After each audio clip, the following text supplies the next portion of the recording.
जब आप कोई ऐसी चीज करते हैं जो बहुत सजग है, तो आप पाएंगे कि उसमें एक नशा है। मैं आप सभी को मदहोश कर सकता हूं, क्योंकि नशा बाहर नहीं है, नशा आपके अंदर है। अगर आप मुझे देखें तो आपको लगेगा कि मैं नशे में हूं, है ना?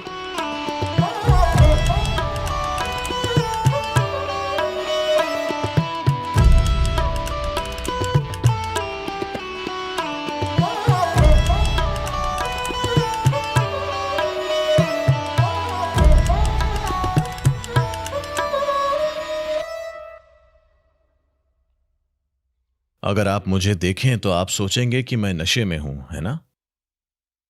बस मुझे देखिए। ये मेरे साथ कई बार हुआ है।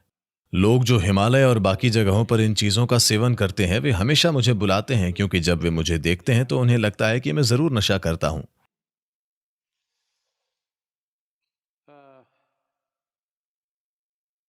हमें यह समझना होगा, हम जो भी रसायन अपने शरीर में डालते हैं, चाहे इस रूप में या उस रूप में, चाहे जैसे भी, दरअसल वो सिर्फ हमारे भीतर किसी चीज को उत्तेजित करता है। वो अपने आप में हमारे साथ कुछ खास नहीं कर सकता। सिर्फ वैसी चीजें जिनसे आप पूरी तरह से नींद में चले जाएं, जैसे कोई एनेस्थेटिक, वे अलग तरह से काम करते हैं। वे पूरी तरह आपको धराशायी कर देंगे। मगर बाकी सभी चीजें जिनमें किसी तरह का अनुभव होता है, वे सिर्फ आपके अंदर किसी चीज को उत्तेजित करते हैं। अब सवाल है, आप सेल्फ स्टार्ट हैं या पुश स्टार्ट? अगर आप जानते हैं कि खुद को उत्तेजित कैसे करें, तो आप यहां बड़े आनंद में बैठ सकते हैं। वरना आपको बाहर से कुछ डालना होगा। शिव, जो इतने अपंग नहीं हैं कि उन्हें बाहरी रसायनों की जरूरत हो, वो मदहोश थे, इसमें कोई प्रश्न नहीं है। मगर किससे, ये अलग बात है। वो नशीले पदार्थ का इस्तेमाल नहीं कर रहे, वो खुद नशा हैं।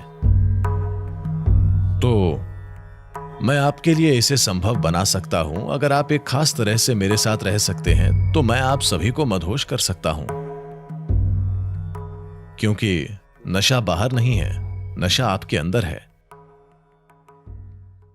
तो जो लोग शिव की नकल करना चाहते हैं, उन्हें पहले स्थिर बैठना चाहिए 3 महीनों तक, और फिर शायद वे धूम्रपान भी कर सकते हैं। ऐसा हुआ, आदि शंकर चल रहे थे। वो जरूर बहुत तेज चलते होंगे, क्योंकि 32 की उम्र तक वे गुजर गए थे। उससे पहले 12 से 32 की आयु में, उन 20 सालों में, उन्होंने कई बार भारत के एक कोने से दूसरे कोने तक की यात्रा की। उत्तर से केरल, बद्रीनाथ तक जाकर वापस, और पूर्व पश्चिम सब कुछ। वे जरूर बहुत तेज चलते होंगे, क्योंकि वो एक छोटे से जीवन में ही इतना चल लिए थे। और बीच बीच में उन्होंने हजारों पन्नों के ग्रंथ भी लिखे।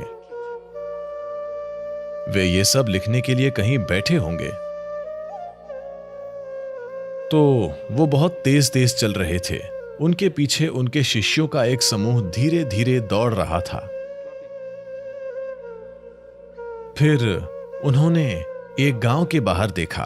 उन दिनों में भारत में 25-30 साल पहले भी ये शराब की दुकानें, देशी शराब, आप जानते हैं, आमतौर पर वो ताड़ी होती थी, वे गांव के बाहर ही होती थीं।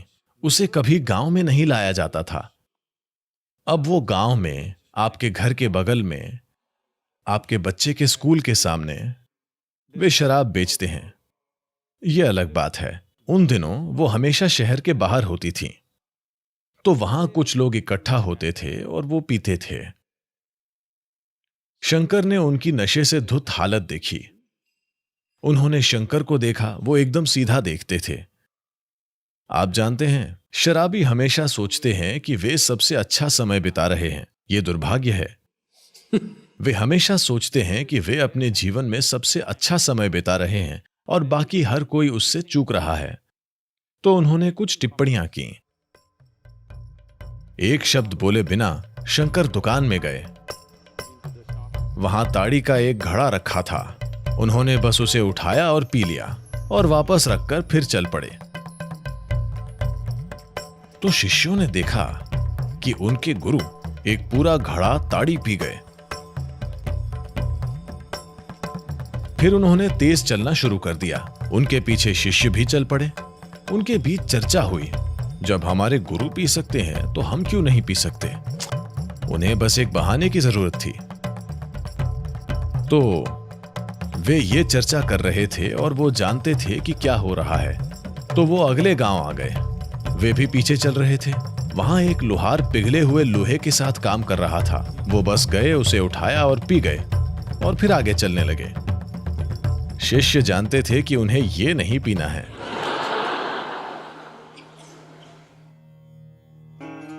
तो अगर शिव धूम्रपान भी करते थे, मुझे नहीं लगता कि वो करते थे। वो निश्चित रूप से मदहोश थे, मगर भांग और गांजे जैसी तुच्छ चीज से नहीं।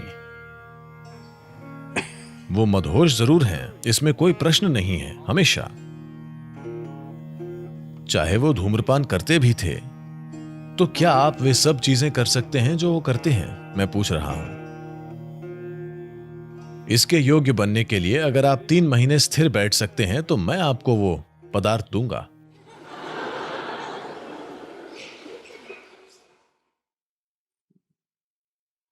तो लोगों का यह सोचना कि गांजा पीना और थोड़ा नशे में महसूस करना, यह सब इसलिए हो रहा है क्योंकि आपका दिमाग थोड़ा धुंधला पड़ रहा है। अगर धुंधलापन होना आध्यात्मिक है, फिर मैं आध्यात्मिक नहीं होना चाहता। मेरे लिए सबसे बड़ी चीज है कि यह एकदम स्पष्ट है। यह जीवन जीने का तरीका है। धुंधलापन होना जीवन नहीं है, वो मृत्यु में होता है। हां, जीवन उस समय धुंधला होगा जब आप बीमार हों और मर रहे हों। तब जीवन धुंधला होगा। जब आप जीवित हैं, Clarity is the most important thing. तो स्पष्टता सबसे महत्वपूर्ण चीज होती है और स्पष्टता नशीली हो सकती है। जब आप कुछ ऐसा करते हैं जो बहुत सजग होता है, तो आप पाएंगे कि उसमें एक नशा है। आपके ख्याल से इतने सारे लोग पहाड़ों से कूदते हैं, हवाई जहाजों से कूदते हैं, काफी खतरनाक चीजें करते हैं। ऐसा इसलिए क्योंकि उसमें एक अलग तरह का नशा होता है, मगर वे कई सारी शारीरिक चीजें करते हुए उसे करते हैं। अगर आप यहां बैठकर ऐसा कर सकें, तब मैं कहूंगा कि शिव का एक तत्व आपके अंदर आ गया है। अगर आप सिर्फ यहां बैठकर सुपर अलर्ट हो सकते हैं, इतने अलर्ट कि आप मदहोश हों, वही मदहोश होने का तरीका है। वीड पीना नहीं, उसे गाय के लिए छोड़ दीजिए। ठीक है, इंसान बेहतर चीजें कर सकता है और आज पूरी दुनिया उसकी बात कर रही है क्योंकि उन्हें कोई दूसरा बेहतर तरीका नहीं मिला है। इस पर अच्छा खासा शोध है। वे कहते हैं कि व्यक्ति की आईक्यू में 8 पॉइंट की कमी आ सकती है। आपको किसी शोध को पढ़ने की जरूरत नहीं है। जो लोग आमतौर पर इस धूम्रपान के आदी होते हैं, अगर आप उन्हें देखें, वे शांत दिखने का नाटक करते हैं। लेकिन अगर आप उन्हें 2 दिन तक नशा मत दीजिए, आप देखेंगे कि वे कितने चिड़चिड़े हो जाते हैं। हां, हर दिन अगर आप उन्हें खुराक दे दें, वे बढ़िया रहेंगे, शांत रहेंगे। जब आप अस्पष्ट होते हैं तो आप शांत रहते हैं, लेकिन उसकी शांति का कोई मूल्य नहीं है। और एक चीज, अगर आप 3 दिन उन्हें नशा मत दीजिए, आप देखेंगे कि वे आग बबूला हो जाएंगे। वे शांतिपूर्ण नहीं रहेंगे अगर आप उनसे नशा छीन लें। आज अमेरिका के कई स्टेट्स में यह कानूनी हो गया है। कई बड़े कॉरपोरेट उसमें घुस रहे हैं। ऐसा इसलिए क्योंकि आप नहीं जानते कि अपने दिमाग को कैसे संभालें, जो आपका बनाया हुआ नहीं है। पिछली पीढ़ियां विकसित हुई हैं और यहां तक पहुंचे हैं, और आप नहीं जानते कि इसे कैसे संभालना है। आप उसे नशे से थोड़ा धीमा करना चाहते हैं ताकि वो शांत लगे।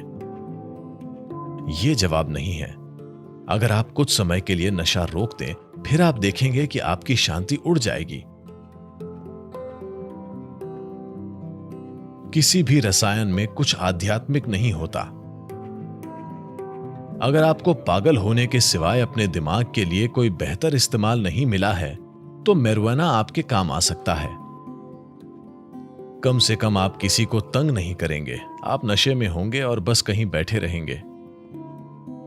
अगर आपने अपने दिमाग का कोई बेहतर इस्तेमाल पा लिया है कि आपका दिमाग कुछ सार्थक, कुछ रचनात्मक, कुछ उपयोगी कर सकता है, फिर यह तरीका नहीं है।